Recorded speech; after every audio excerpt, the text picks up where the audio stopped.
33.13% মানে কি?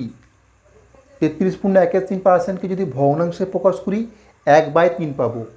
মানে 1/3 অংশ কাজ করছে 16 দিনে। তাহলে 1/3 অংশ কাজ যদি 16 দিনে করে, এক অংশ কাজ করবে কত দিনে? খুব সহজভাবে করতে পারবে। এক অংশ কাজ করবে 16 × 3 মানে 48 দিনে করতে পারবে। নমিতা এক অংশ কাজ বা সম্পূর্ণ কাজ করবে 48 দিনে। এরপর বলেছে বাকি কাজটা ববি করছে। বাকি কাজটা যদি ববি করে টোটাল সময় লেগেছে 28 দিন। তো টোটাল সময় লেগেছে 28 দিন, তাই তো? তাহলে ববি কতদিন কাজ করেছে? নমিতা কাজ করেছে 16 দিন আর টোটাল সময় লেগেছে 28 দিন। তাহলে ববি কাজ করছে 28 থেকে 16 বিয়োগ দাও, 12 দিন। ববি কাজ করেছে 12 দিন। এ 12 দিনে ববি কতটা কাজ করেছে? বাকি কাজটা।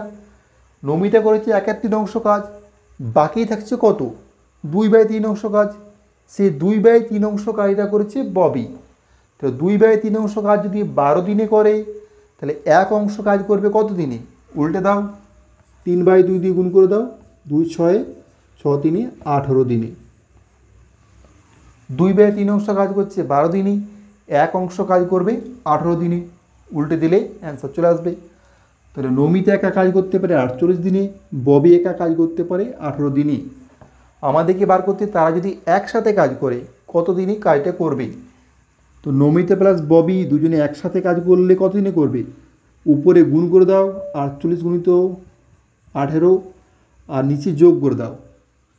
একা একা থেকে যখন এ করতে যাবে উপরে গুণ করবে আর নিচে যোগ করবে।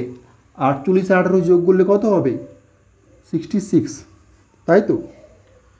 এরপর এখানে একটা ব্যাপার আছে, দেখো এটা সম্পূর্ণ কাজটা করতে এতদিন সময় লাগবে, সম্পূর্ণ কাজ বা এক অংশ কাজ করতে এতদিন সময় লাগবে। কিন্তু তো এক অংশ কাজ করতে কতদিন সময় বলেনি, আমাদেরকে বলেছে 11/16 অংশ কাজ করতে। তো 11/16 অংশ কাজ করতে কতদিন সময় লাগবে?